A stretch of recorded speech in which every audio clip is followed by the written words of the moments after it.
Everyone, আসসালামু আলাইকুম। আশা করি সবাই ভালো আছেন। আজকে বলতে চাচ্ছিলাম যে এখানে সবচেয়ে বেশি যেই ইনস্ট্রাকশন সিস্টেমটা ব্যবহার করা হয় সেটা হচ্ছে যে 4 পয়েন্ট ইনস্ট্রাকশন সিস্টেম।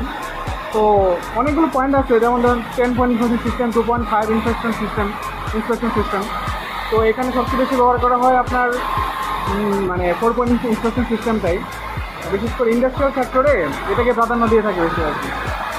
আর একটা জিনিস শেখা যায় এখান থেকে যে একটা 60 জিএসএম এখানে আছে, আর এখানে হচ্ছে যে 20 জেনিয়ার আর 40 কাউন্টের ক্ষেত্রে এই জিনিসটা আসলে শেখার বিষয় যে কত কাউন্টে সুতার জন্য সুতা দিয়ে কত কাউন্টের কত জিএসএম ছবি তৈরি করা যাচ্ছে।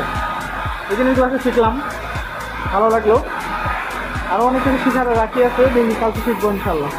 আজকের মতো সকাল 9টায় আসছি, তো এখন বাঁচতেছে কত 4টার মতো, মোটামুটি আজকের মতো শেষ।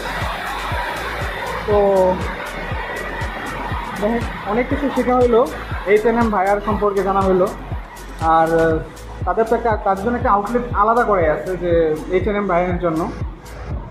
আর হচ্ছে যে আজকে প্রোডাকশন ক্যাপাসিটি থেকে শুরু করে তাদের একটাই হয়েছে কি টার্গেট ক্যাপাসিটি থেকে একটা অ্যাচিভ ক্যাপাসিটি থাকে। তো দুইটা জিনিসই জানা হলো।